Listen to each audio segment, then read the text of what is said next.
All right, welcome to the Knife Effect episode 2. My name is Tom. I'm Lefty Cutlery on Instagram and YouTube. And with me today, I have Christian. You can say hello, Christian. Hey, what's up, guys? Christian from Nuts Knife Reviews and Nuts for Knives on Instagram. And today I have Christian on here. We're going to be talking about a lot of traditional knives because Christian is really into traditional knives. So I guess we'll start off by what do you carry today, Christian? Well, today I'm carrying my Tom's Choice Barlow, the newest run. So that's the clip point, peach seed, jig bone, and I love this pattern. I carried the 15s. I have about 3 or 4 of them, and I just love the size. So it's a no-brainer. I mean, if anybody's looking to get into just a easy traditional knife to get into, it's just a nice small pattern, easily carried, and I love them. That's a great one. That's actually the only TC that I have still in my collection. Is that? Do you have anything else besides that, or is that just your main Uh, carry day? well, I carry it in my pocket slip, of course. I don't carry a whole lot more than that, but usually I'll be carrying like a gel pen with me, but it's a minimalistic carry for sure. But yeah, you can pretty much bet I always have a traditional knife on me at the Yeah. very. All right, and so for me today, I have a Kershaw Natrix. That's a budget model. I'm not sure if you heard about that controversy with that one, Christian, over in the knife community. Mhm. It's based on a zero tolerance model, and there's this whole thing Oh, with gee. microtech and zero tolerance, and but it is what it is. It's a budget knife. Mhm. It's a neat design. Besides that, for my traditional, I have a GEC number 13 Clerk in Gabon Ebony. Ooh. You've seen those, right? Oh yeah, Yeah. Yeah, it's Wednesday, so I figured I'd carry a Warney blade. yeah. And I wasn't so much of a fan of the that Congress pattern until I saw the Clerk version with the Yeah, it seemed to be a hit or a miss, that pattern. I mean, some people liked it, some people didn't. It was kind of a hit or miss with some people, definitely. But I oh like it. yeah. Yeah, some of the configurations they had were really nice. I mean, I was looking at that office knife that they had with the etching on the bone. That looked pretty interesting, but couldn't say I picked one up. But it definitely piqued my interest. That one. Yeah, that one did for me as well, and unfortunately, every time I got into an eBay bidding war, I lost. As we all do with GECs on eBay, we're always outbid. Gets out Yeah. real fast. um, yeah, and besides that, I have my usual Victorinox Cadet and a Kaweco Lilliput and a Streamlight Stylus flashlight.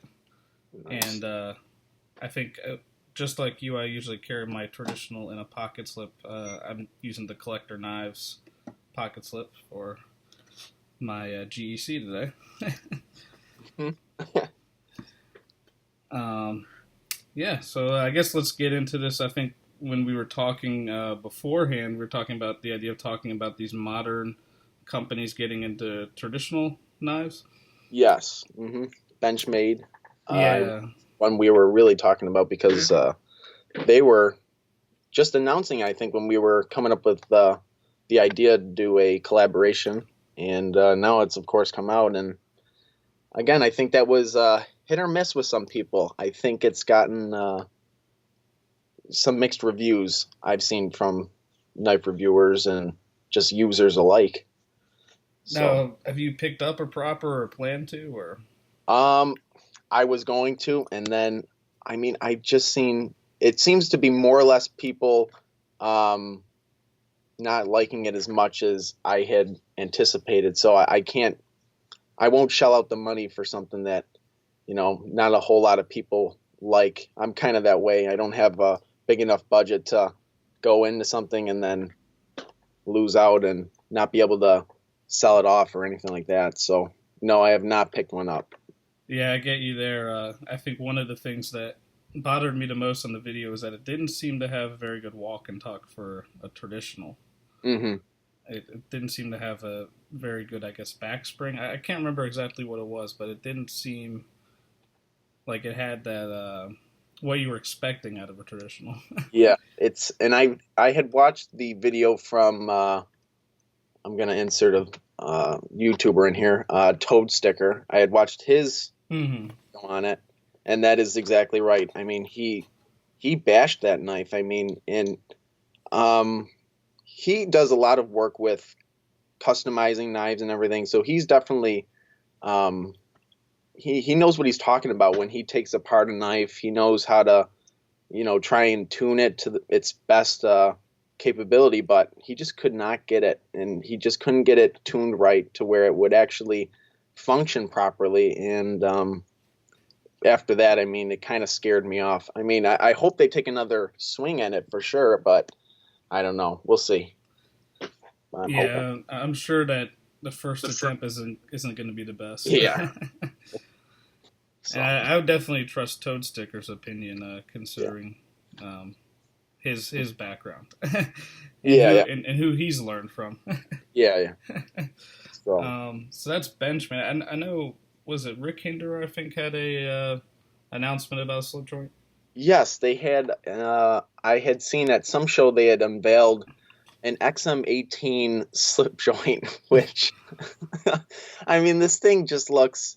I mean, it's essentially an XM18 without the thumb studs, lock bar, of course, and it's just got a nail neck in it, which looked a little goofy at first. I mean, it kind of seems like they're just taking a swing and they just took whatever they had available and just put a nail nick in it and called it a day. But I haven't seen it for sale. I haven't actually heard anything about it after the show. I had just seen Mm. pictures of it and it looked cool. I don't know how much they're going to be charging for such a thing, but um, I don't know if it was just a gimmick or if it's actually going to happen. I mean, who knows? And if it's a Rick Hinder, it's going to be at least a few hundred, if not more. Yeah. Do you know of any other companies that are working on traditionals? These, at least the Um, modern companies. I know of a fixed blade company that would be Bark River Knives. Hmm. Had just gotten in CNC machines about 2 or 3 months ago. They were putting in these big machines into their facility. They had added a ton of room to their already ginormous manufacturing facility. And I know Mike Stewart was talking about adding these CNC machines. And so now they can not only make their own parts, but they were thinking of branching into slip joints, you know, uh, even some modern folder designs. But then again, I look at other forums and, this is all, up in the air because they've been talking about this for years. I've heard from other people. So it's nothing new that they've, announced that they'll be doing, slip joints. This will be coming, but, who knows?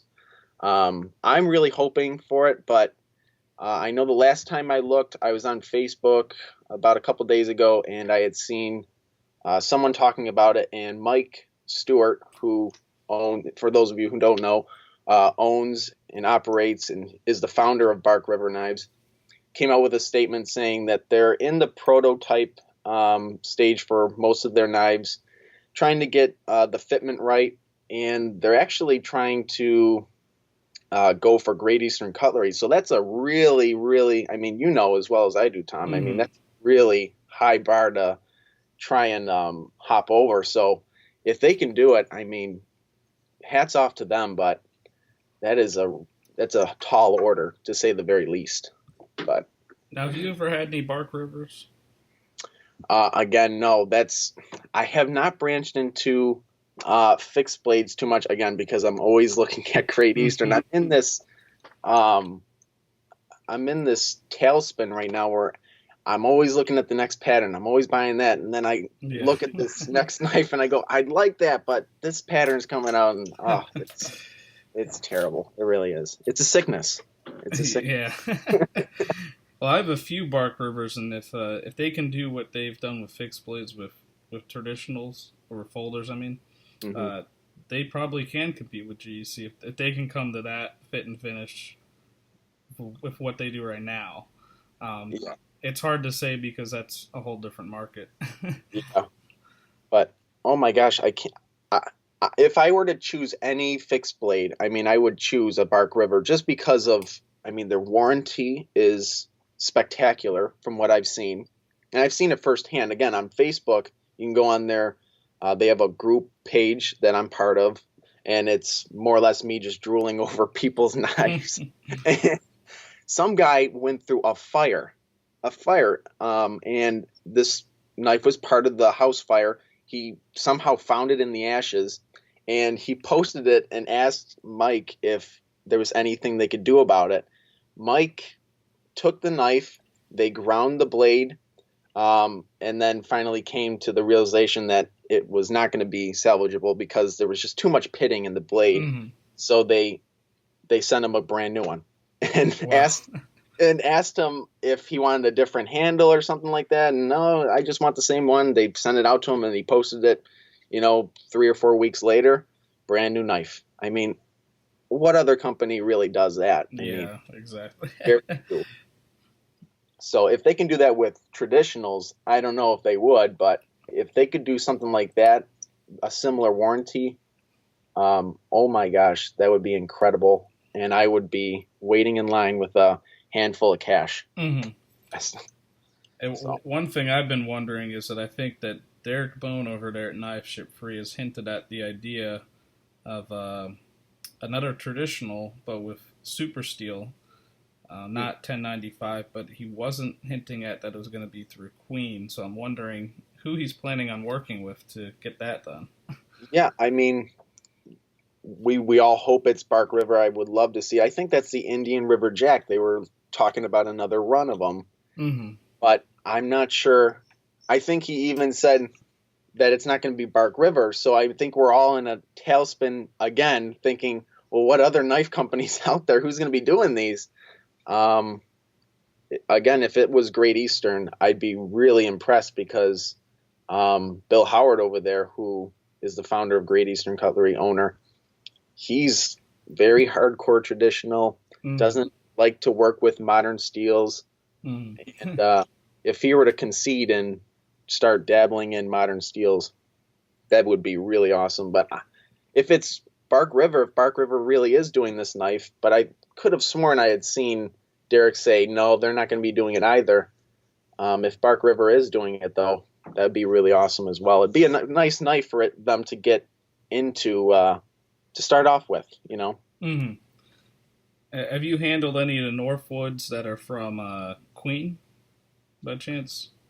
Again, they all the reviews I've seen, they just scare me to the point I don't even want to try. And that's the shame, really. I mean, Hmm. I don't know if it's because I do have a Queen knife. I have my Queen Congress that they made back in 2013, and I can't complain too much about it. Yeah, there are some minor fitment issues here and there, but nothing like I've ever seen from some of these other guys posting where the blade is almost touching the sides of the knife. And, you see that and you wonder, why did I pay all this money for that? And it's not like you couldn't send it back in, but sometimes you want to, after so many purchases from Queen, you want one to be the right one, but it never seems to be, from what I've seen, that is. So, Yeah, the only one I have is I have a Northwoods Everyday Barlow, and mm, that was by Queen. I think yeah. that had CPM 154, so the steel's great, but to be honest, the action or the walk and talk, and there's also a little bit of play side to side when open, Hmm. and that's just kind of the most disappointing part because other than that, the knife looks great and you don't have to worry about that steel rusting on or Oh, rusting yeah. or patining on you, but Hmm. um, it doesn't get carried as much into rotation because I just don't like the idea that it has that play. Yeah, it's like that. It's a mental thing. You just can't get over it. And I mean, when I review knives, I try to oversee some of these things. I think like the Apostle P and even Toad Sticker sometimes go a little bit too far with You know, how does Yeah. the transitions from cover to bolster go? You know, to a certain extent, it really doesn't matter to me as long as the knife blade is centered. Hmm. Um, it's not, grinding at the sidewall. I'm not getting a bunch of blade play. And if the backspring is flush and open and full close, hey, I'm golden. I don't need a perfectly uh, smooth knife where I can't tell from bolster to cover. I don't really need all that. I just need to know that it's got good action and it's gonna cut. I mean, I don't need too much more than that. So, And that's the one thing that fascinates me the most about traditionals is how they get that with you know without having all these accessibility of having different Torx bits and hmm it's all pin construction. yeah, It's a lot harder to service than a modern folder. yeah. You wonder how they did it. I mean, it's a time-tested thing. I mean, they've been doing it for hundreds of years, and I mean, goodness gracious, you wonder how many times they had to uh, redo the process, rethink it, redesign it to get to these patterns that we have that Great Eastern does to almost the exact way they did it back in the early 1900s. It's incredible. It really is. And I think that's a good transition here into. I think we also talking about the fact that you've gone over to Great Eastern Cutlery's factory hmm to tour around there. Yep. So I guess we'll talk about just kind of how many times have you been over at the factory? I've been there 5 times. Oh, wow. Okay. Now, So you're not too far away from the factory then. I'm about 2 hours. Okay. So it's a nice day trip. It Hmm. always is, and they're very nice people to talk to and everything. And even if you don't buy anything, I mean, they're still just great people to talk to. They love what they do. They love to share what they do, and they'll answer any questions that you have. And yeah, I can't say enough good things. I don't want to sound like a fanboy, but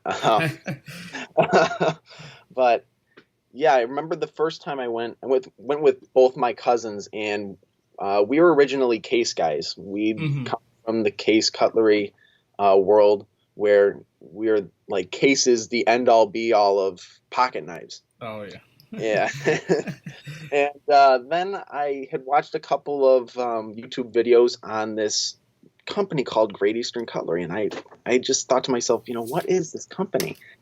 And finally, I told my cousin, let's go to this factory. I want to see what this is all about because there's just too big a craze for me not to be a part of it. And we got in our car and we went over, and I mean, I was awestruck just to see these people making these. I mean, they were making like 40 knives a day, 30 Hmm. to 40 knives a day, all handmade, going from station to station. And I mean, like I said, these people are really passionate about what they do, and they're, while they're working, they're able to tell what we're doing. We're peening this pin this way because it'll do this, and he's going to need it this way because down the road, down the line, he's going to need it that way. And it's just awesome that, you know, even though we're young kids coming in here and, they could have easily said, we're not going to give you the time of day. They respect us and they treated us like adults. It was really awesome. I had a great time, a great first time there. And as you can see, I've been there more than once. So I enjoyed it a lot. Yeah, it's funny you talk about not wanting to be a fanboy of GEC. I'm sitting here with a GEC Beer Scout Knife Club glass that I bought from GEC. um, and yeah, I'm the same way. I started with case knives, just trying to get into traditionals. I had modern folders for a long time, Yeah. and I remember seeing videos of the Apostle P with GECs for forever, and I ignored them. I was like, I'm not going to watch that. And then once I went back and started watching, I was like, wow, I was really missing out. And I kind of regret not collecting some of those early years, especially missing out on some of the patterns that are hard to get now. Yeah. Yeah. It was especially that he did a Fremont Jack video, and Hmm. that was like, who made this knife? And when he said Great Eastern, I had watched a couple videos before that, but at that point I was like, this is the company. I have to go visit this company. I have to go see what else they make. And I mean, what you'll find, they display all the knives they've ever made from every year. They have a display case of knives from every year, and they can tell you, what knife they started with, when that pattern started. Bill is very knowledgeable because Bill worked at Queen. He was the chief designer, I believe, at Queen, and he can tell you when a pattern was made. I mean, back in the early 1900s, he can tell you when it was made, why it was made, the purpose for every blade. I mean, he's very knowledgeable. It's mind-boggling. If I can intake a quarter of the information he were to tell me, I'd be pretty well off. I would assume. Yeah, I could imagine. I actually picked up the history of their company, Mm-hmm. the book that they put out there, and I haven't gotten very far in it, but I can already tell that there's quite a bit there. Oh yeah, I have the same book, and yeah, I'm a few pages into it, but yeah, I think it's a nice book to just kind of sit down and read a little bit, get a little bit more knowledge. But I mean, even after that book, I mean, you can go to allaboutpocketknives.com, I believe it is, and you can get a lot more information from there. Or, there's a lot of sources for Great Eastern, which is awesome. You can just get a lot more of the history of it beyond the book. So. Yeah, and I love how their website is, because you can actually look up, production totals and history of the models. And Oh my gosh, I cannot tell you how many times I would go to W.R. Case and Sons website and just get lost in it. I just want to know when my knife was made, when it was made, why. And I was in a tailspin the whole time, and I drove myself crazy on the website. So yeah, I mean, Great Easterns, it may not be the prettiest looking website in the world, but I mean, it sure does work. And yeah, the production totals are definitely a nice thing to have if you're a collector. And even if you're not, I mean, it's always cool to see, pick up a knife at a show and it's a Great Eastern. And then you go on their website, and you look at and the codes are really easy to follow too, which is nice. Oh yeah, their numbering system where they on the tank stamps is just it makes so much sense. Yeah, and it wasn't always that way. I had just found out. But yeah, it's always cool to see. And then you go into the production totals and find out, holy cow, I have 1 out of 10 made, a knife that was made out of 10. I have one, which is really awesome to hear, because I have a knife that's 1 of 20 and didn't even know it. And just get that feeling like, holy cow, just wondering who else has this knife. It's pretty special. You also have one of those one of the really early on models, right? Yes, I have 2006 GEC Oh. pattern number 73 and Sheffield tobacco jig bone. And I love that knife. I mean, I won't use it just for historical purposes. Oh yeah. Sorry, my user friends. I mean, I respect guys who use their knives, and I do too. I mean, I don't want to say that, every knife in my collection is just, it stays in the box and everything. I do have my Northfield Barlow and stuff, but yeah, that one definitely stays in the tube. It comes out every now and then for a picture or so, Yeah, and I had brought the tube to Great Eastern the last time I was there, and I actually had Bill Howard, I had him sign his name on the tube, which was like, came full circle for me, which was awesome. And he had told me when I asked him, he goes, "Are you sure you want me to do this? You want me to sign this tube?" I go, "Yeah." And he goes, "It's going to be devalued." I go, "Oh, really?" "Yeah. I mean, you don't want my name on there." I go, "Just sign the tube, Bill." Yeah, he might view it that way, but I'm sure that other people would be pretty excited to have a signature on that too. Oh my gosh, I was in my mind, I was jumping for joy, and I tried to keep a straight face and not laugh or anything like that, but oh my gosh, it was tough. I mean, I was jumping for joy for sure. But yeah, that's a special knife to me. And it wasn't even some of these dealers actually buy collections regularly, and they sell them off on their website or on eBay. Like I've seen Collector Knives. He has a account on eBay, and he sells Oh yeah. things he's found in collections, even his own. And I was just lucky. It just sat there for a good month and a half, and I finally raked up enough money to pay for it. And I was beyond myself. I couldn't believe it. Some of these sit there. Yeah. Yeah, the funny thing is, did you ever watch the Apostle Peace tour of Great Eastern? Yes. Mm-hmm. It was really amusing how Bill Howard can put together a knife and he just thinks it's not a big deal. You know? He sits there and fixes the walk and talk of like a split back Whittler and says, "Oh, I was just lucky." Yeah. Yeah, kinked the blade. Did it the first time and said, "Oh, yeah, there's just luck." Yeah, okay, Bill. Yeah, it's amazing how he how humble he is with the skill that he has. Yeah, he's very humble, but at the same time, he's not afraid to tell you that they are the best at what they do, and Hmm. to a certain extent, you can't argue with it. I mean, you have to agree. I mean, they are the pinnacle of traditional knives right now. Again, sorry, I don't want to be a fanboy, but that's the reality. And some people can't face that or don't want to face that, but that is the true reality of it.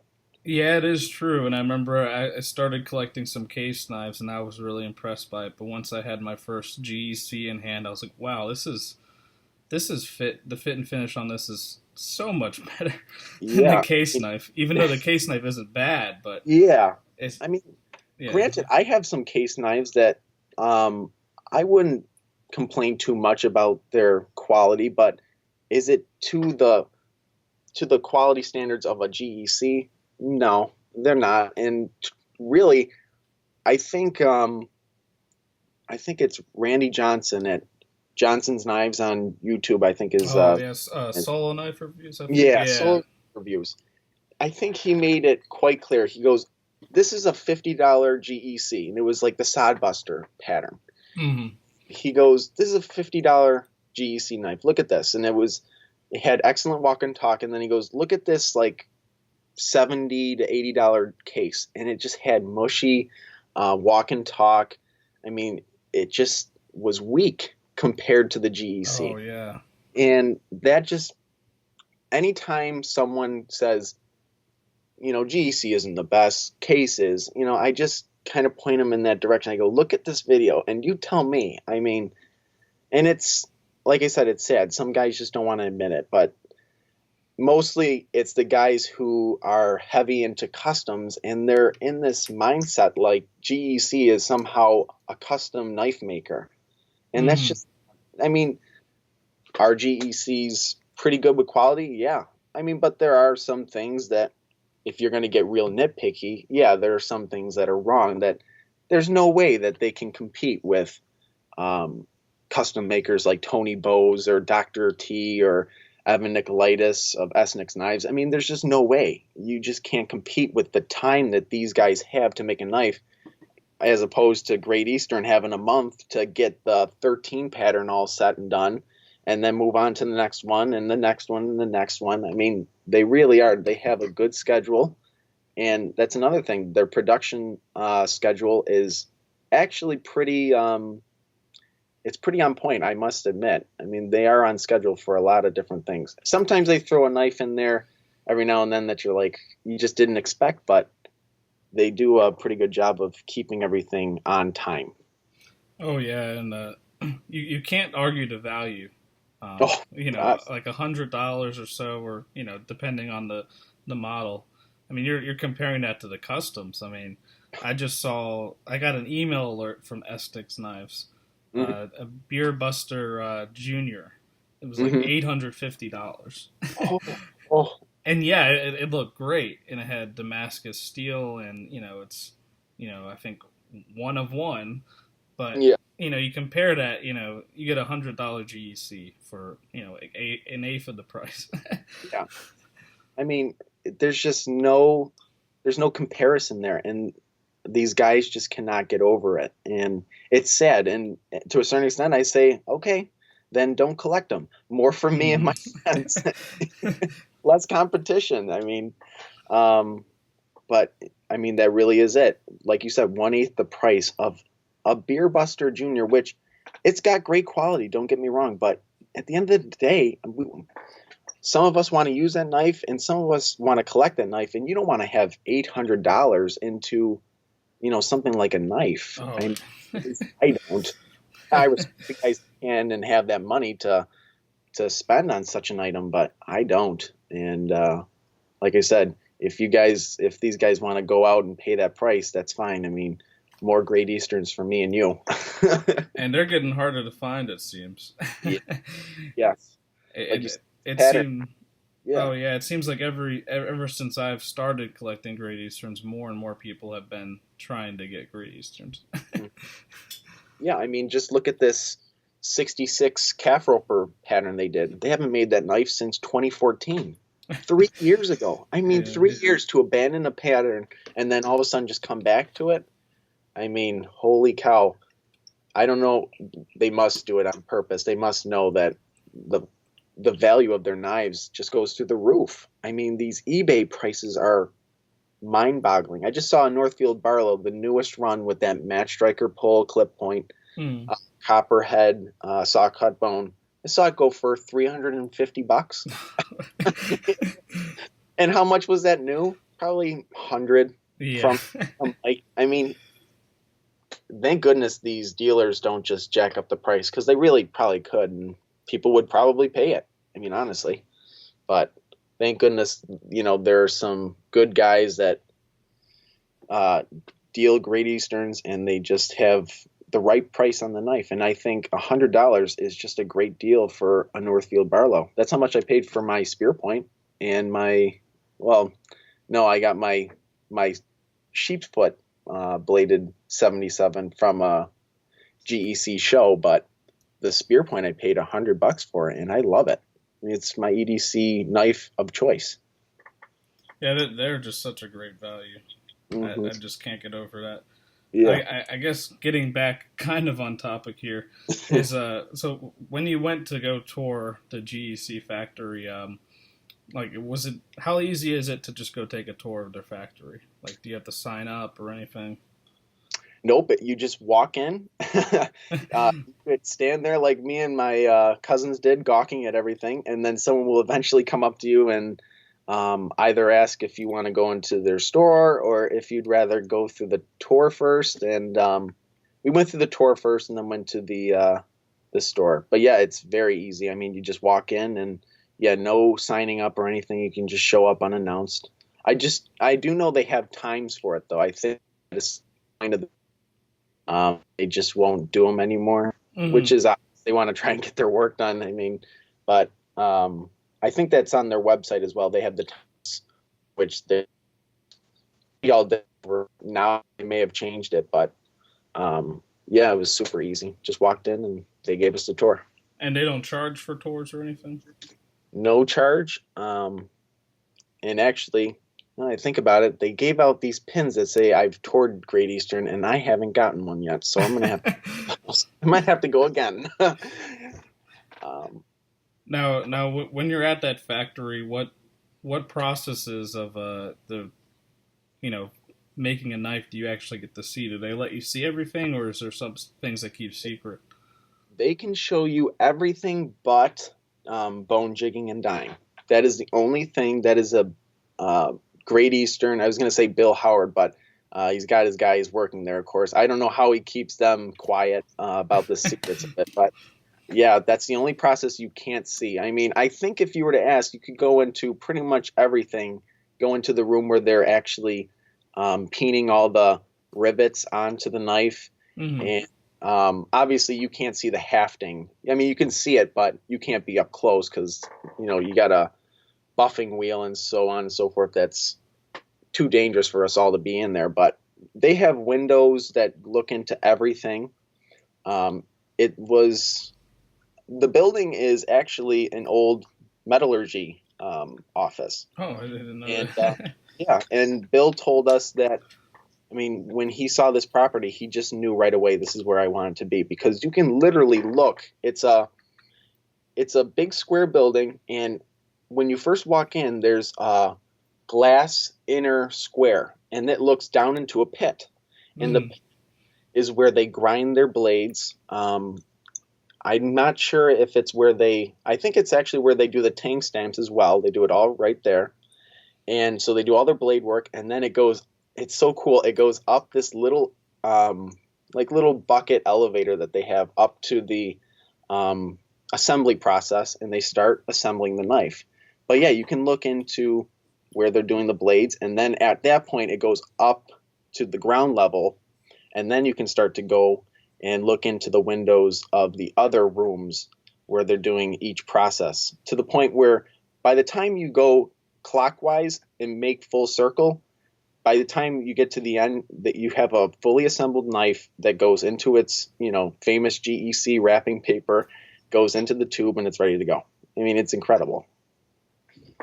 And so, what would you say their staff size or operation size is at their Uh, factory? Staff size, I would say, is around 25 to 30 people in this building, and it's not a huge building by any means, but unlike Case, but it's it's incredible the number of knives that they put out per year. I don't know the exact number. I mean, of course, we could look it up, but Yeah, um, but it's incredible how many knives they ship out per year for which this seems to be going up too. every year. It seems to be going up, and I think they've hired a few more people. Hmm. But yeah, I would think 25 minimum, 30 is probably a better number. So Which is really low considering the amount of hand work that gets put into ex- these blades. exactly, it's incredible. And so, like at their factory, do they have a store or anything? I think I know the answer to this, but just for anybody Yeah, yeah, yeah. watching this. They do have a store. Again, they ask you before they take the tour, and I would say take the tour first because after you go into that store, you're not going to want to come out. But actually, what was sad is these days, back in the early days, Chris Tucker, who's the sales rep there, she Hmm. told me it was a lot easier to just walk in and buy a knife from their store. But as the years have gone on, we know that the demand is really high for the knives, and the dealers are um, they're very persistent in asking them to ship as much as they can. And so she said, as the years have gone on, this store has seen less and less inventory, which is really sad because when guys just want to come by and take a little memento home, it just becomes more and more difficult because they're literally shipping out as fast as they're making them Hmm. to the dealers, and by the time they have anything left, I mean, they don't have much. So I think you're working with just factory seconds and so on. So, but the last time I was there, they had a pretty good selection. But if you're gonna, make a big trip out of it, I would definitely call them. If you're planning on getting a knife, I would definitely plan on calling them. Again, super easy, super nice to talk to. Ask Chris if they have anything in their store, and she'll tell you right away. But it's a great time, great tour, and again, the selection was nice. The one time I went there back in October, and then I went back in February. And when I went in October, they were doing those 15s, the crown lifters and the beer Mm. scouts, and they didn't have much. I mean, they didn't have many patterns before that. They had just really the 15s, and then when I went back in February, they had a little bit more that they had made previously. Mm. So kind of fluctuates, but definitely not as good as it used to be, which is a shame, but I understand it. No, I actually am not sure if you know this one, but could you bring a knife into Great Eastern to get it fixed? Because I actually have a 38 Whittler where trying to think, the rocker pins Mm. have popped out, and I actually bought it on the secondary market, Ooh. knowing that the rocker pins were not flush anymore. But I kind of didn't pay attention because it was 38 Whittler, and I really Yeah, wanted it. yeah. When you see that, you just go for it. Yeah. Um, now, do you know if you could bring that in and get that fixed? You sure can. I've done the same thing with my Madison Barlow. I went through that process a couple times. Hmm. Yeah, you just bring it in. You can either what they really like you to do is just email them um, and just tell them the problem.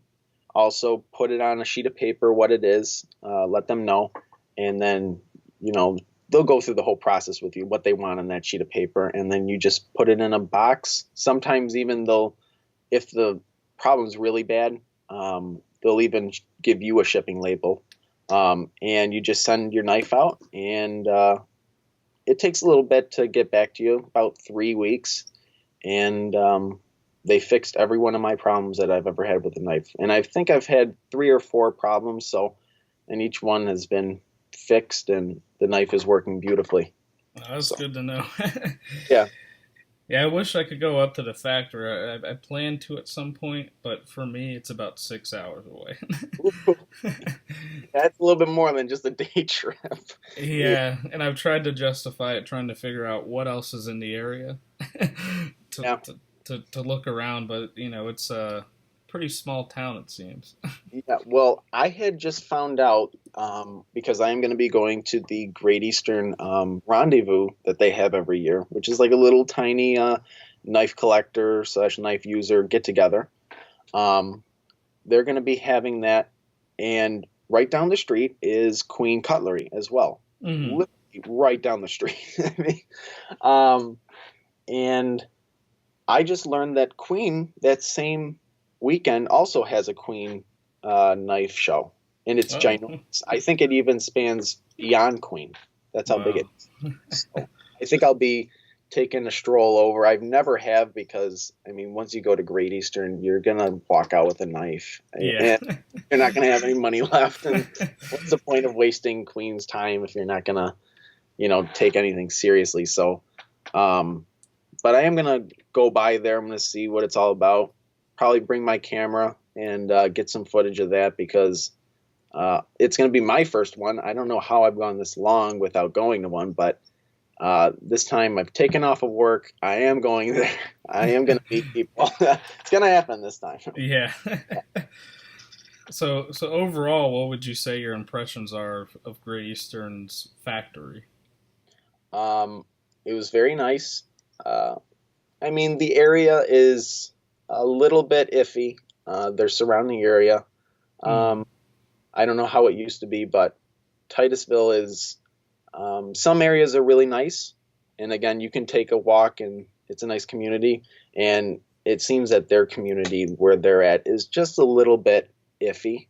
Oh. Uh, yeah, I mean, but the factory was nice, and I had a good time. Just a really nice place, I have to admit. But not what you would think. I mean, if you were to drive past this place, you would not think it was, a knife factory. Oh, so It, it's hidden away. yeah, it's hidden down the street. It doesn't give off that impression like, we're a big knife factory. Yeah. It's a small little place. So I guess moving into kind of the last thing I had here was there are there any knives you're looking forward to purchasing, or any are on the list for, or anything from Great Eastern? Tom's Choice Barlow, Sheep's Foot, because they just threw out the reserves for that, and of course I missed them because they sold out in about 6 minutes. The early reserves on Mike's website, Oh and yeah. yeah, so it looks like I'll be hanging on for Knife Ship Free and others to drop theirs. But I also saved my money because again, with this GEC rendezvous, they always have a special rendezvous knife never put out again, and they're always like serialized and all that stuff, which doesn't really matter. But they always have something really cool for their rendezvous knife, so I'll take a look at that. And even if I don't get the rendezvous knife, if it's not a pattern I particularly like, I'll get from he is there. So um, there's always something to buy. But yeah, That, and I just looked at this 81. I think it's the bull moose. Uh, Oh yeah, a new pattern, right? y- Yeah. yeah, existing pattern, but moose configuration, which was it looks really awesome. I mean, I can't wait for that. But looks like the um, time of expected delivery is September, October. So we got a little bit of a wait there. I But think I got on to reserve for that. I can't remember what I selected though. I think I just picked the Northfield jig bone and hmm I pressed notify. I wasn't too sure on it, but um, it looks really nice, I have to say. I actually forgot about this in the earlier topic, but the Lions. I'm looking at Mike Latham's website here Mhm. on Collector Knives, and the Lion Steel Roundhead. Did you see that? Oh yeah, yeah, yeah. That Euro Barlow. Yeah, Yes, that does look really nice, and it looks really tempting with that steel that they have in it. yeah. I've been on the early reserve for that since I don't remember when he announced that. Gosh, that was a while ago. That's another thing with this knife. It seems like it's the everyone's from they're waiting for it to finally arrive. But it looks really nice. The concept's there, and it's a different knife. It seems that I don't know has Lion Steel. They're traditionally a modern folder hmm um, company, and I think the design was there. Of course, a Barlow design. Barlows seem to be like the biggest craze. Oh yeah, absolutely. Yeah. So I mean, it was a no-brainer, and it looks really nice. I have to say, the configurations they had with it, different handle materials, um, made it a winner in my opinion. Um, Heck, now that you mention that, I might hop on that reserve. But I don't know. It seems this wait time has just been mind-boggling. I've never seen a long time to wait for a knife. Usually, a month is probably the longest you'll wait, a month and a half or two. Yeah, I'm not sure what happened with that because I'm looking at his website now. He crossed out May 2017, crossed out mid Yeah. June 2017. Now he has anxiously awaiting. That's just desperation at this point. And it looks like I reserved for the Coco Bolo, but they changed that to Palo Santo wood. Yeah, which is a Um, nice one. That's a yeah, nice cover. but it does look nice. It's got a M390 blade. We got titanium bolsters, and it looks like it's serviceable because it looks like it actually has torque screws, Yeah. which is pretty neat. Definitely a new take. I'm hoping it comes out soon though, Hmm. Yeah. because I'd like to compare it to some of the Great Easterns and stuff. I'm not sure how it will do. I mean, I have a few Lion Steels in the modern patterns, and they're really good. Yeah. Um, I skipped out on the new Lion Steel flipper that they came out with, that one Knife of the Year or something at Blade Show. Oh yeah, yeah, yeah. I ended up skipping out on that after realizing it was really large. It was, I think, bigger than one of their other folders. But overall, like my impression with Lion Steel is they've done a great work with modern folders. I don't know how they'll do with a traditional slip joint here. Yeah. Uh, and I also know they seem to be really busy with OEM projects. Yeah, I um, mean, I watched I think Mike had a prototype video, and the action seemed nice on it. I could see a different thing that we don't typically see ever in a traditional design, which was a stop pin, which I thought was oh neat. yeah, It doesn't have a normal a kick to it. It's got a stop pin that stops it, which was pretty cool. Um, but yeah, great design. Hoping it ships soon, and anxiously awaiting to see what people think of it. And like I said, I might get on it because, like you said, the steel's there, and everybody likes Barlow, so it seems like a no-brainer.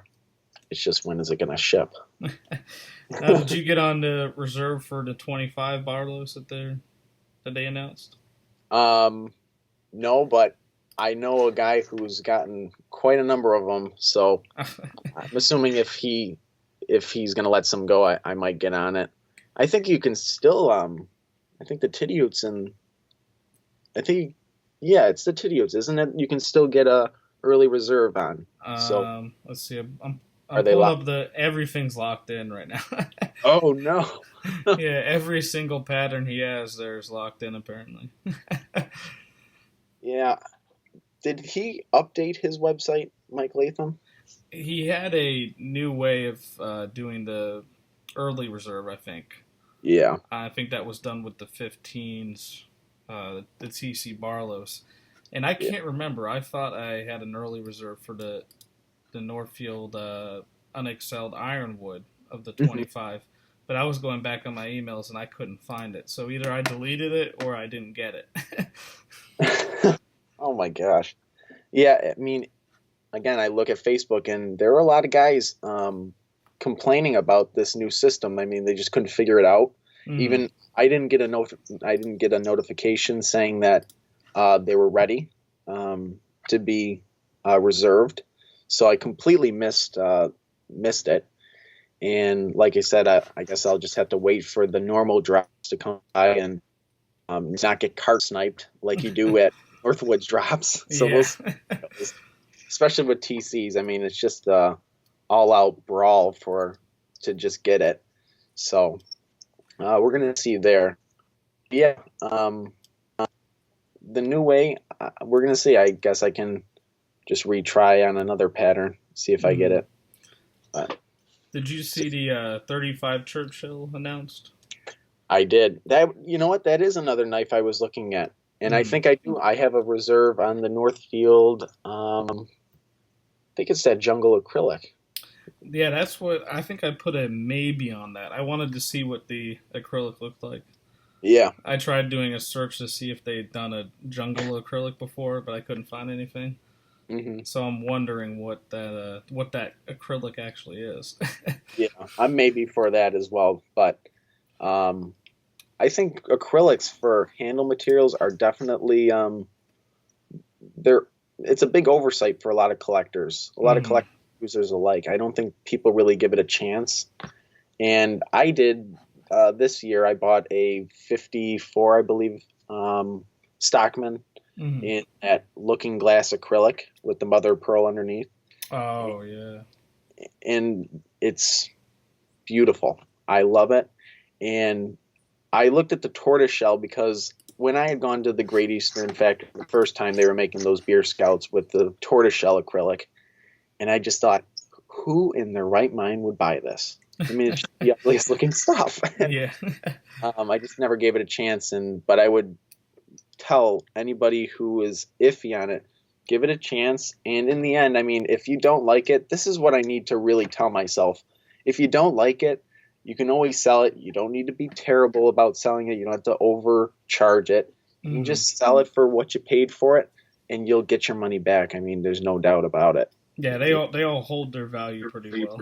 Yeah, hold their value, and then some even at the time that they're made, they're already worth twice what the dealer charged. So it's incredible. So you've had something in the tortoiseshell acrylic, or you've No, seen? Okay. yeah, I was there at the factory when they were making those beer scouts. It was the first run; they were doing them in Mm-hmm. 2015, and I just looked at it and was just really turned away from. I was turned off by it. I didn't like it very much. But I have to say, give it a chance. Give acrylics a chance because they can be beautiful, especially the ones that I've seen from Great Eastern. They kind of get a little funky with the different patterns that they do with them, which is neat. It's cool to see. Yeah, I think still have a tortoiseshell acrylic. I think it's an '83 or something. It's the lockback, Hmm. and I wasn't so sure about it at first, and it might actually end up going up for sale. Unfortunately, Yeah, I gotta keep the collection at least to what I'm actually gonna use and carry. yeah, Um, but I know that once I got it up close, you could see just the different layers going yeah. through that acrylic, which was it was really fascinating. Hmm. That obviously the pictures aren't going to capture that unless you get it in hand. Yeah. Oh which yeah. is which is something that I know you're not as much into moderns, but Spyderco put out a chaparral in this Raffir Noble Hmm. configuration, and it's a type of I think acrylic. Well, it's a resin, and it Yeah. has brass and I think it's brass and copper shavings in it that are kind What? of floating in the acrylic. And I remember I didn't like it when I first saw it. I thought it was just a camo pattern. Hmm. And once I heard people describe it and I picked one up, I realized, wow, there's a lot of depth and detail to that. It's just kind It's the of sort of, proof yeah. that when you have those different, acrylics or resins or something, you can't take a picture of that and expect it to come off how it's going to look in person. Yeah. But it's the books that really get me intrigued. The kind of stuff that you look, the patterns in it, it's almost floating on top. Hmm. It, it's really incredible, and it's really neat. And I know somebody's told me that this isn't like old acrylic they would gas, and is well aware that they had upgraded from that to a more stable product. But I think they're beautiful. Depending on what kind of pattern you get, you can get some really awesome colors that they do, and they do a remarkable job at it.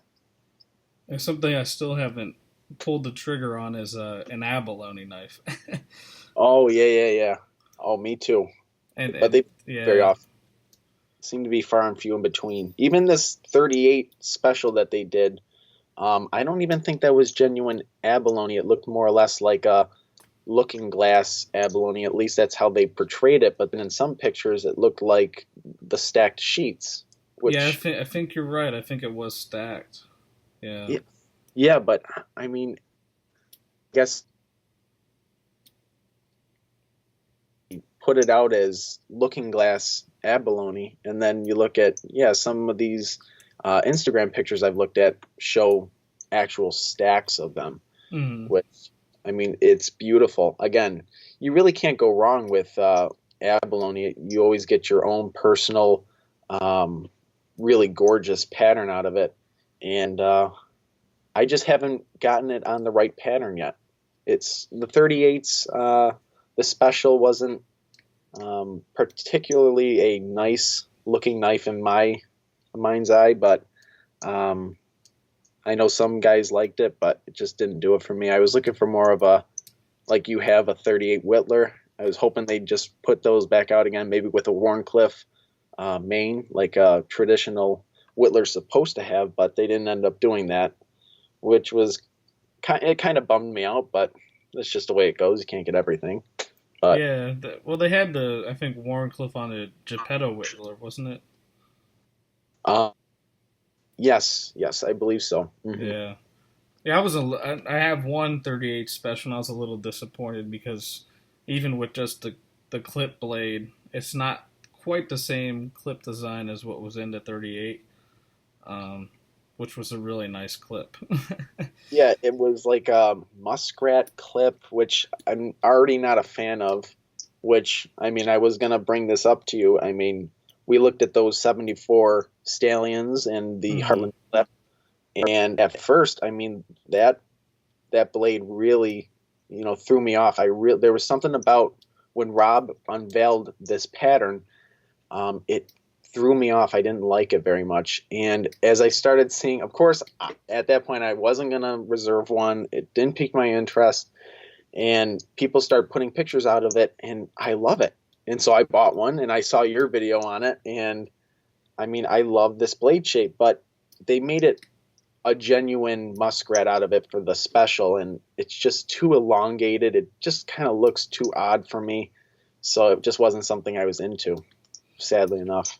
Yeah, Rob 74 was great, and I was so lucky to get one. Oh my he gosh. he put up a video of, I think it was three or four of the jigged bone ones that he had that came, I think, directly to him from Great Eastern. Yeah. Um, and he put up that video and said to email him. and that video was down, I think, in less than 10 minutes. Yeah, no, And I didn't even see it. yeah, he deleted it pretty quick, and I Yeah. remember I couldn't believe that when I emailed him, I actually got a response that said, "You got it." Wow. Holy, I mean, I was impressed. I go, holy, how did this guy get one? But thank goodness, I mean, some guy was able to, he was ready to let his go, and I didn't end up paying, too much for it. So, but yeah, they're a fantastic knife. I think the blade shape and that curved frame, it just works. And it's just a shame that Rob got a lot of heat for it. People taking it the wrong way, like it was supposed to be Lanny's clip killer or something like that, which it wasn't. It's supposed to be used in that way, but the design doesn't even look the same. Oh yeah. Got a lot of slack for that, but it Well, happens. he didn't actually make the knife himself either, so Yeah, yeah. he just So took a pattern and a blade shape and told them what to do. yeah, and Great Eastern they just get the money and they just make the knife. I mean, that's what it's all about. That's just business. So, Now, but did a you? lot of we talked about doing this. I mean, the 74s came out, then quite recently was the 54s that came out. The 54s or 53s. I can't tell. The 6 are bad. Yeah. Those were really nice. They came out really. They had a lot of nice SFOs for those, especially DLT Trading they had the single blades, which came out really nicely. Yeah, the only thing I think I had against that was several videos I watched of it. It had a really tough pull. I think the pull weight was like up there, like an 8 or 9 Yeah, to I get will those out. I have them, and that Stockman. Oh my gosh!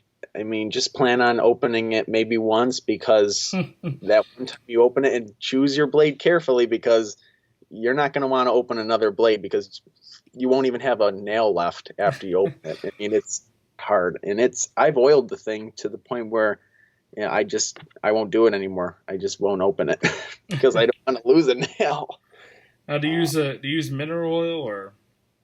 I use vegetable oil because I use my knives in food prep. Okay. So, but I'm gonna start to get some mineral oil for knives as well. But Yeah, I found a food safe mineral oil actually through another YouTuber. oh, send that to me, because Yeah, do you watch Jimbo TV? oh yeah, Yeah, Jim Fagan, I think his name is. yeah. Yeah, he showed it. It's just some generic mineral oil on Amazon, but it says it's food safe. It's I think originally designed for cutting boards, for wood cutting boards. So I'll have to check it out. I'll have to ask him. yeah. Yeah. um, yeah. Other than that, I think there's another 15 going around that I think I actually put the money down for. I think it was the Blade Forms knife. Did you see that? Yes, they did. Again, didn't put a reserve in for it, or didn't put my money into it, because I'm not an active Blade Forms member. I'm a part of it, but I just didn't feel, I felt like someone else could have used the knife more than me, who's actually contributed a lot more than I have. So I just kind of let that one go. Plus, I really want the genuine TC Barlow from Charlie. Yeah. I But know there was some controversy about that, since they're calling it a TC Barlow and it's not a Charlie's design. Yeah, they've given them a lot of slack for that, and they wanted it to be, they wanted Blade Forms BF on the blade, or the bolster rather. Mm-hmm. I know Charlie made his point very clear that we're not going to pay for the tooling costs for a BF stamp, because I think they have one with Queen, and Queen's obviously not gonna just give that over to Great Eastern, so they'd have to pay for a whole new one, which would cost. I've asked Great Eastern about tooling costs. It's somewhere around. It's almost $1,000 to get a tooling cost for a Barlow. Wow. I mean, it's incredible the amount of money that you need to even get an SFO off the ground and started. It's a lot of startup costs. I mean, there's a lot of things involved. Yeah, So watching Rob's process in that, it just discourages, I think, most people from trying to make their own yeah, SFO, you know? yeah, it's a tough thing, and I respect anybody who can do it, and I don't judge because I could never do it, and the amount of stress that's involved with it. Because really, I mean, you saw what happened. I mean, Rob put in his design, and really, to a certain extent, it's really all about what Bill wants to see from it because Hmm. he has the rights to it. So, like, I think the swedge was a little off. Some things that Rob wanted with the handle, and even I don't even think the jig bone covers that you got quite came out the way Rob had envisioned them. I don't know what happened, but Yeah, I think he wanted a pattern that was more close to a 15 rope knife, yes, which I have as well. And that pattern is kind of it's almost like natural jigging. It's not uniform at all. yeah, And I think what came out was more of what they were doing with, I think, one of DLT Trading's SFOs, yeah, since they exactly. already were doing that. Which is kind of a shame, but because yeah, like you said, that jigging looks like it could be 100 years old. I mean, it just looks so pocket worn and just so random. But the way that this one came out, it looked like the DLT. I think it was like autumn jigging that they Oh did. yeah, it was an autumn leaf jig bone. Yeah, I had that and I sold it. yeah, I was yeah. looking at my collection. I said, okay, I got two that are very similar. I have Rob's and I have the DLT trading one. And I was like, Wonderful I keep. like, yeah, I was like, I like the clip point, and the Rob one was from him and has his edge on it. I was like, well, obviously, I'm not getting rid of that one. Yeah. I am gonna try and get Rob to because I'm gonna bring this TC that I have in my pocket now. I'm gonna try and get him to put his edge on it. I'll probably hand that over to him at the rendezvous when I meet him. Have him go back with it and sharpen it, send it back out to me. Because I've sharpened some knives before and I am no good at it. Yeah, I know what you mean, and that one was the first one. I've bought knives from his knife sales before, and that was the first one that I bought from that I had him put an edge on it, Yeah, and oh, I was so impressed. I mean, just the amount of detail he does with the sharpening, and he got this to a mirror polish. yeah. You know, and you know that a lot of the GEC edges they originally put on, they're okay, but they're not Edge great. ready. Yeah, Edge ready, I think is what Rob calls them. Yeah, I would agree. but Um, oh yeah, his edge was that thing was scary sharp. I didn't want to even get close to that. yeah, keep your hands as far away when you're closing. Yeah, from that from the alligator snap at the end. So Yeah, I think I have a reserve for that Blade Forms TC Barlow. Yeah, because I have the 35 Blade Forms knife that I bought on the secondary market, so now I almost feel obligated to start collecting them every year. oh, that's gracious. Even Just enough though, to get. yeah, Oh gosh.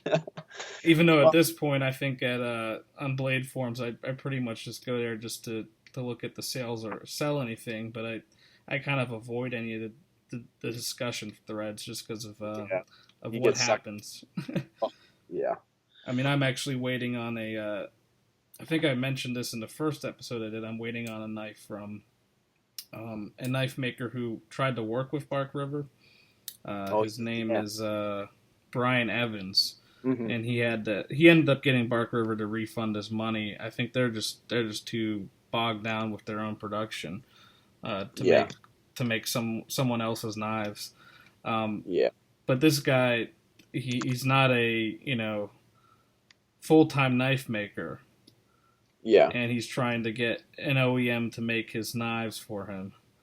And Hmm. man, I understand it's frustrating for the people who put down the money in his Indiegogo project, Yeah. but man, he gets so much flack for this project not being done.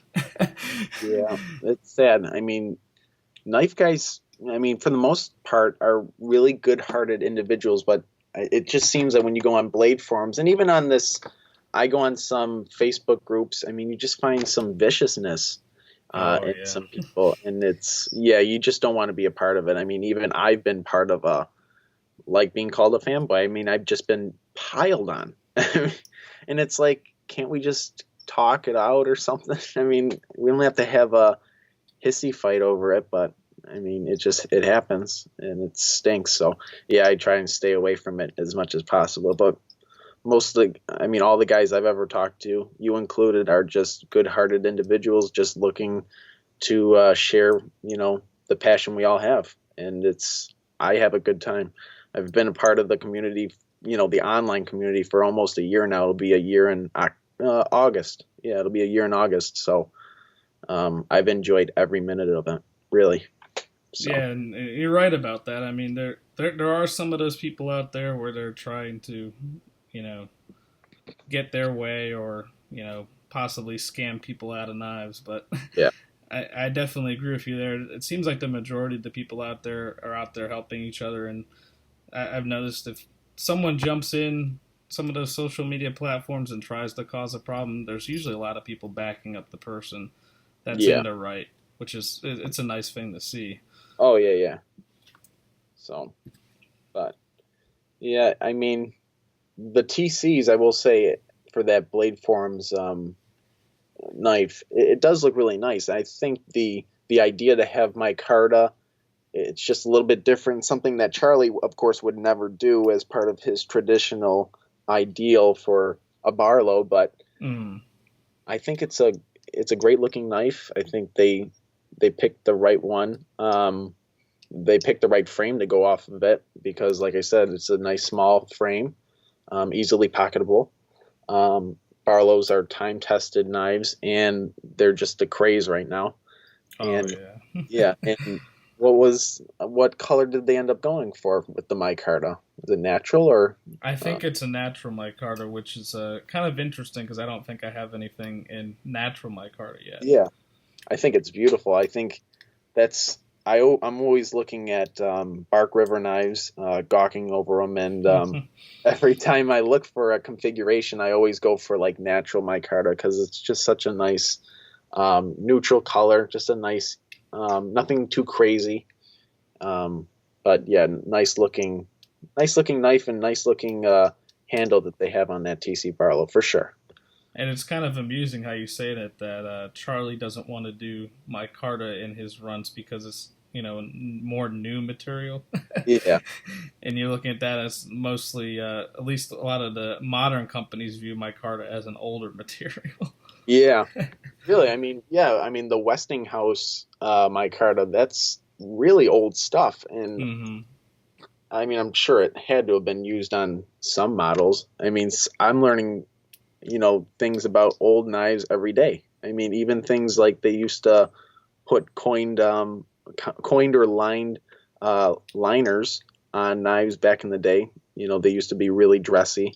I had Mm. no idea that they used to do that back then. I thought, um, for the most part, they were just what you see every day, just solid and not too many frills. But I was sorely mistaken. I was told right off the bat. I mean, that's also nice with knife guys because they're not afraid to tell you, you're dead wrong, but they're not too mean about it, and they're willing to help you out. So, Oh yeah, um, yeah, it's always good. mhm, yeah, um, Wow, we're over an hour here now. yeah, I think the first episode I tried doing on my own was a lot shorter than this, but it's a lot easier when there's someone here to discuss stuff with. yeah. Well, I apologize. I mean, I probably went off topic for a little portion, Oh but no, I mean I'm sure that it was at least it was interesting to me. I hope that other people find it interesting, but I found it interesting because I've been into the traditional knives, but not as much as you have, and so I think that you definitely have a lot more to bring to the table on that. Because basically, I was collecting my moderns for so many years, and when I first got that first case, it was mainly out of boredom, yeah, which is kind of funny with the amount of different patterns and styles they have out there in the modern market. But I was almost just kind of bored, and I think it was one of Rob's videos saying that there's something about a traditional knife that makes you slow down and appreciate the knife. Yeah, absolutely. And I mean, it's the same for me in opposite. I mean, I like modern folders. My cousin, who got me into traditional knives, he started to become more of a modern folder guy. Got his first Spyderco, and then a Hinderer XM18, and then eventually got to the Holy Grail. The one we all think of. The Sebenza 21. And, yeah. And I mean, I held this Sebenza 21, or the 25 rather, Hmm. and I just fell in love with this knife. It was just so simplistic, and just so the attention to detail was just unbelievable. And especially, I like the Rick Hinderer XM18s, and I even like the Spydercos, but that Sebenza 25 has stood with me since. And he's since sold it off, and he's starting to come back into traditionals. But that knife stood with me, and so yeah, every time I kind of save a little bit for a traditional, I kind of put a little bit of money aside for a Sebenza, because that's one knife I'm trying to get towards. Because, like I said, it's like what you think of when you think of a high quality production modern folder. You just think of Chris Reeve. I do. Most guys do. It's dependent, of course, but Yeah, that's something I would like to get, but of course, being left-handed, I have to be even more careful about I'm with you. which one I get. Yeah, that's why as soon as I have the money, I'm gonna have to order it through the site, and I already have some things that I want. I want it to be double thumb studded, because I'm not gonna get the. I think the 25 became the Nkosi, yeah. Yeah, the Nkosi. Yeah. And I'm not a big fan of like the one side being exposed Torx head screws, and then the other side having the bald part on it. So I like the 21, and I think you can get the 21 with double thumb studs, and I'm going to get them silver and lefty. So it's like, if I'm going to order it from the factory, it's just going to be perfect what I want, in a Chris Reeves. So that's another thing I'm looking forward to eventually getting. I didn't. You are left-handed? Yeah, I am. Oh, I did not know that. It's probably because of the traditionals. It's really hard to tell. Oh yeah, I know. Me, you. I think Rob is. Yeah, Rob. Yeah, we have that same thing. We got to grab it the wrong way, kind of open it all awkward like, and then re-grip, and yeah, it's fun to see. Learn different ways of opening it, because I know Rob has that traditional knives anthology, and I talked with Steve from How About the Truth, and he had that way of opening a really hard knife, pinching it with the 3 fingers and opening it. So that's another thing. And I was looking actually for a knife pick, because again, with that 54, it's just a nail breaker, and I was looking for anything to alleviate that, but I think Jared Ozer sells them, and again, they're just too much money for what he wants, and that's just custom knives in general. So now, as far as Chris Reeve knives, have you looked at the? I can't remember the name of it now. It's I think it's still locks. I think it's still a frame lock, but it's very close to a traditional. Oh, the how do I even pronounce this? Umnundi? Yeah, Umnundi, yeah. Yeah. I think it's an awesome looking knife. At first, I actually wasn't too big a fan of it, but as I started looking at this design, I thought that's something I really could see myself, carrying, using.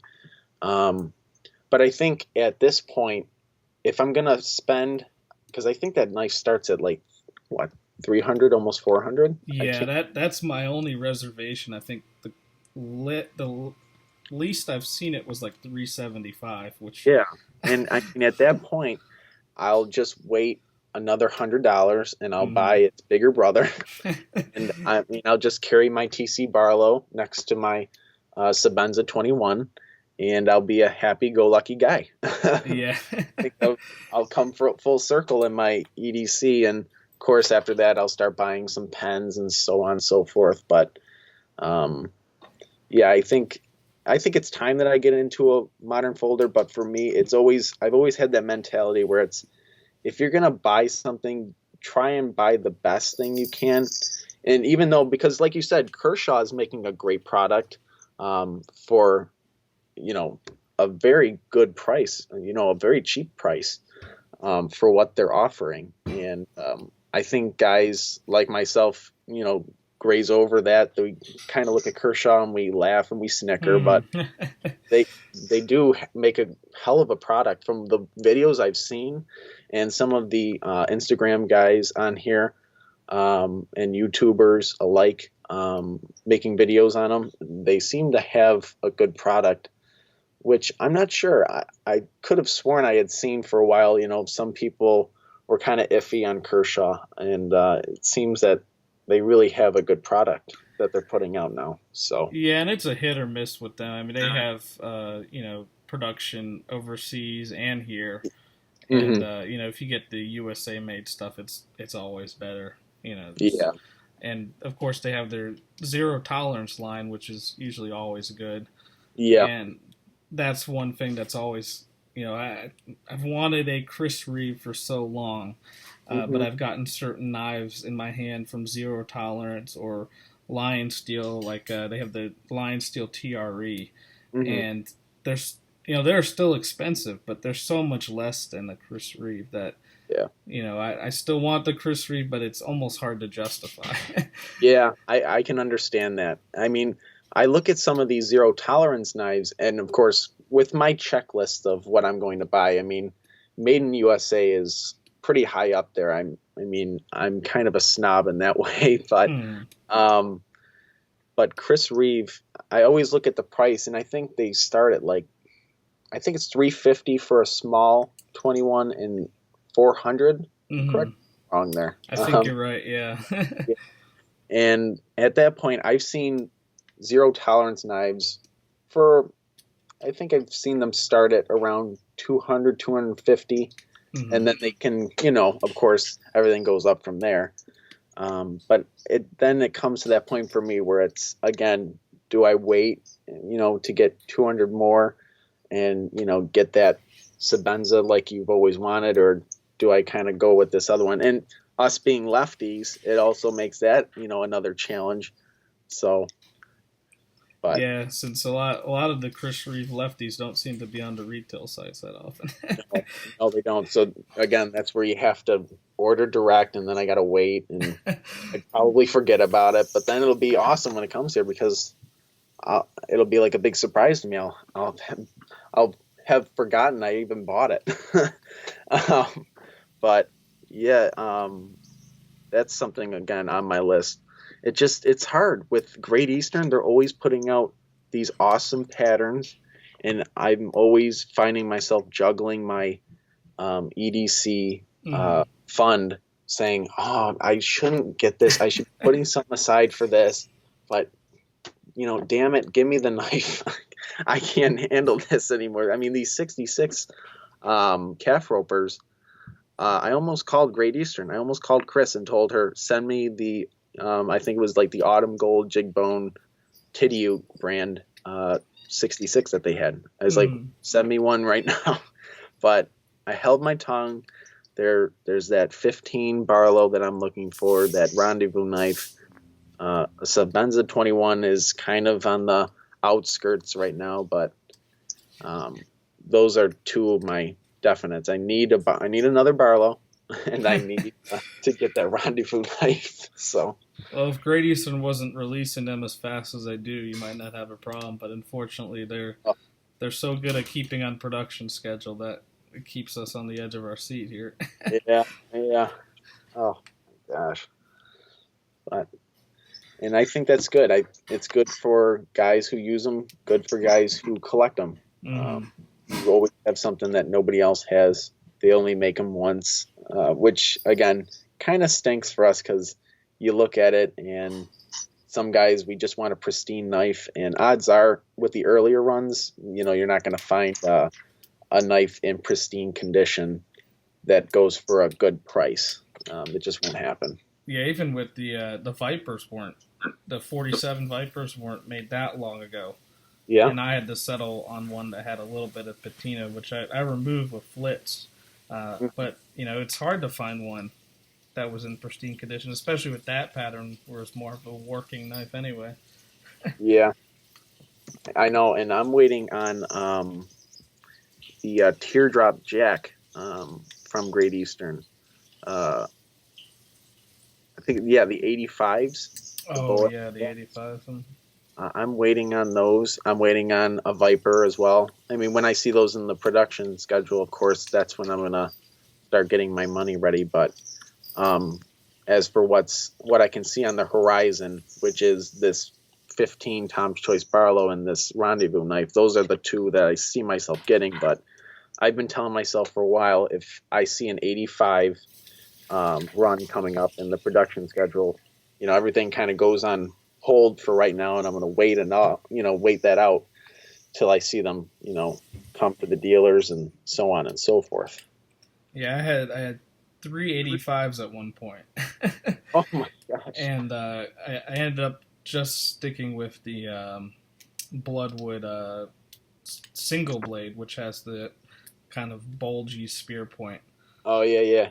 Because that ended up being my favorite of the ones I had, but Mm-hmm. I couldn't get rid of all the 85s. Just Yeah. because, yeah, it's a great pattern. Oh my gosh, it looks like it, and it bothers me because that was another regret I had. I could have reserved one. I didn't. Look at Instagram, look at all these pictures, and you just sit there and go, "Oh my gosh, why didn't I do this?" I have a regrets, definitely. Yeah, and I think Esnick's knives. I think he made a teardrop jack. Oh yeah, And it looked great. I think it was in like a Cocobolo wood, but that was probably $1,000 or yeah, 900.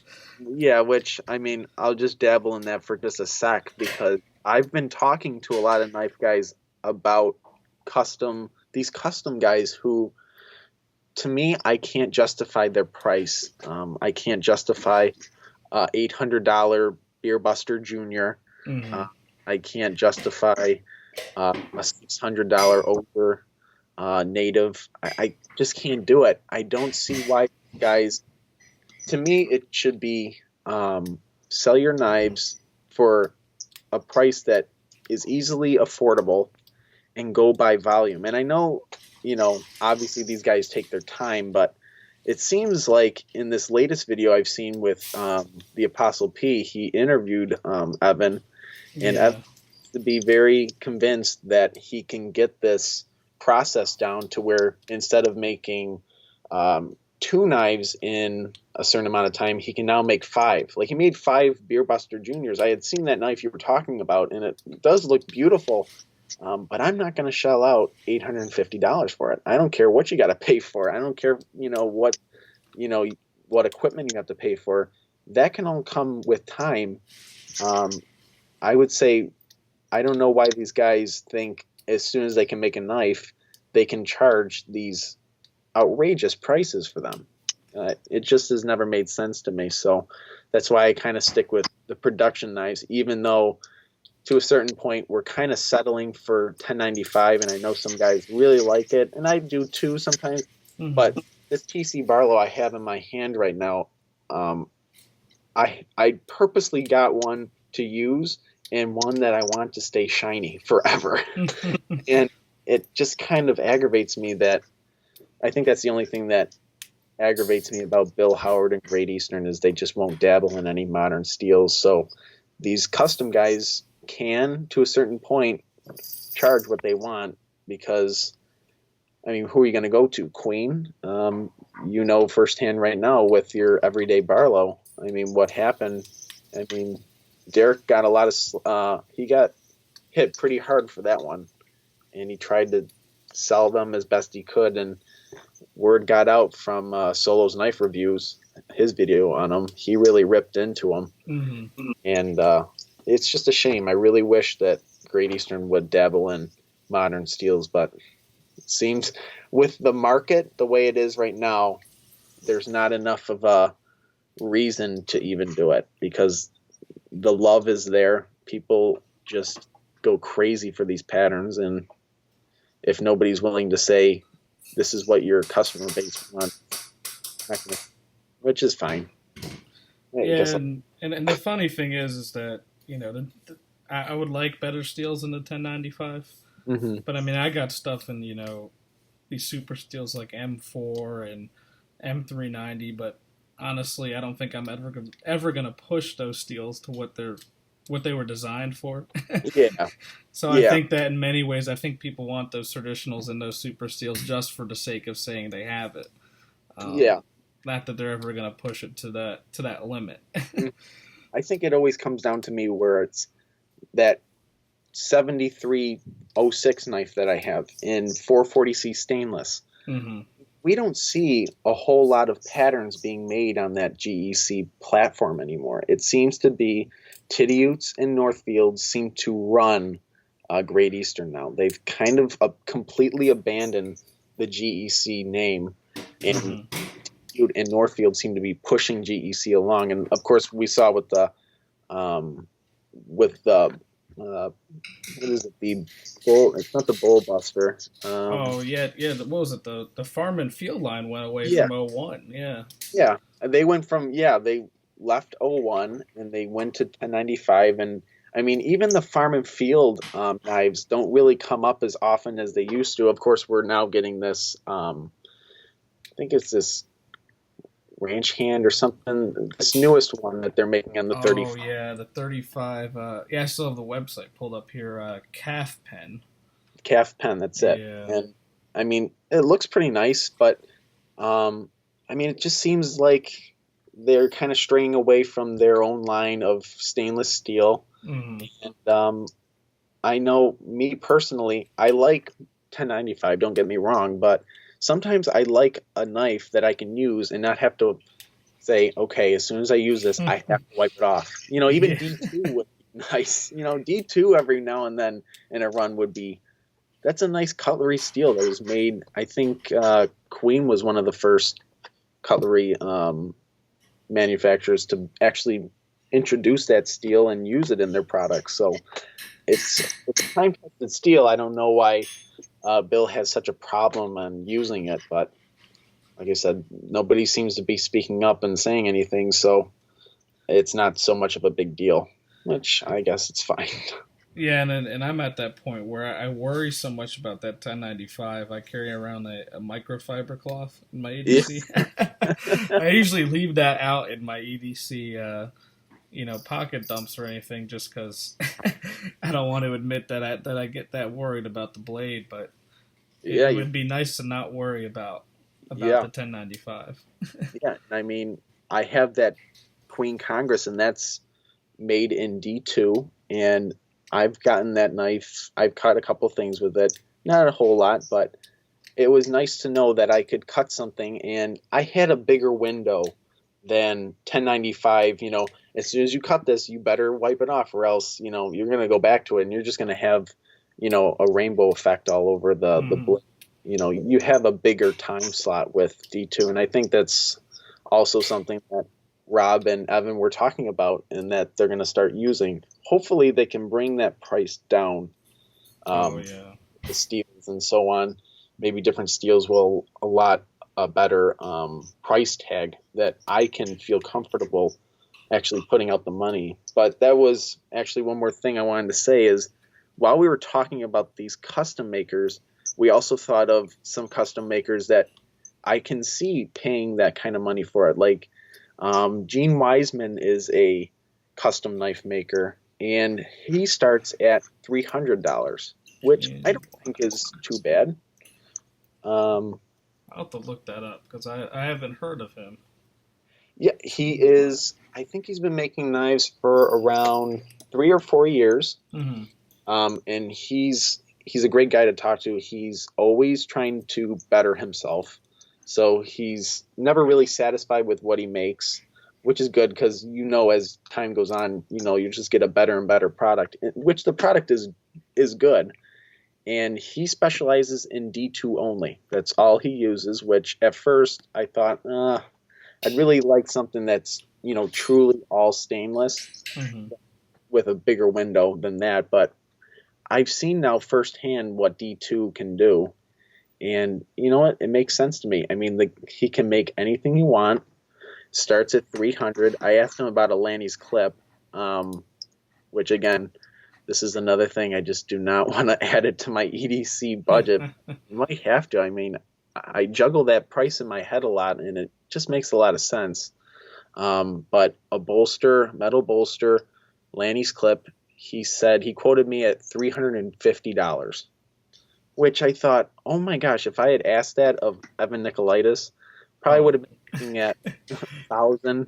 I mean, I just don't know what planet these guys are on. It's like I said, they make a knife and automatically they think, oh yeah, I can charge this much. And I understand again that they have things they got to pay for, equipment and so on. But Gene Weisman has equipment he has to pay for too. Why is his so much cheaper than yours? I don't know. I guess we'll find out with the change of steels if that does anything to the price, anything dramatic. Because, like you said, $850 for a Beer Buster Jr. is just not something I'm about to shout the money for, even if it has some really nice Westinghouse micarta on it. Yeah, and I still haven't made it over to the custom world, so I don't completely understand some of the prices that are out there. And I guess some of it is just that they can justify the price that people will buy it. Yeah, I mean, with that Beer Buster Jr., I got the email notification, and I saw that I was like $850. I was like, that's way too much. But I think almost fell out of your chair. Yeah, because like I saw it, I was like, if he prices that low enough, I'd buy it. But I was like, that's nowhere near what I pay for. Out of the realm. I can't even believe it at how much he charges for it. And he posted on his Instagram, I think, within a few hours that it was sold. Yeah. I don't know what his customer base is, but boy, I would love to be part of it because I wish I had money like that to throw out the window, but I just don't. I have to keep things. I have to keep a list at all times of, okay, this knife comes first, and if this were to be, the situation I'm in, I'd have to pick and choose. And some people, I guess, just don't have to make that choice, and God bless them. But yeah, I'm not one of those people. Yeah, it is interesting because I've heard the stories at different knife conventions, like blade shows and whatnot, that some of these people actually sent the people who have all this money for customs. They send proxies in to make their bids or buy these knives for them. They have so much money they can send someone in to buy the knife for them. Wow. Which I can't even imagine how much you're making at that point. Yeah. Holy cow. That's incredible. I've never heard of such a thing, but I believe it. Yeah.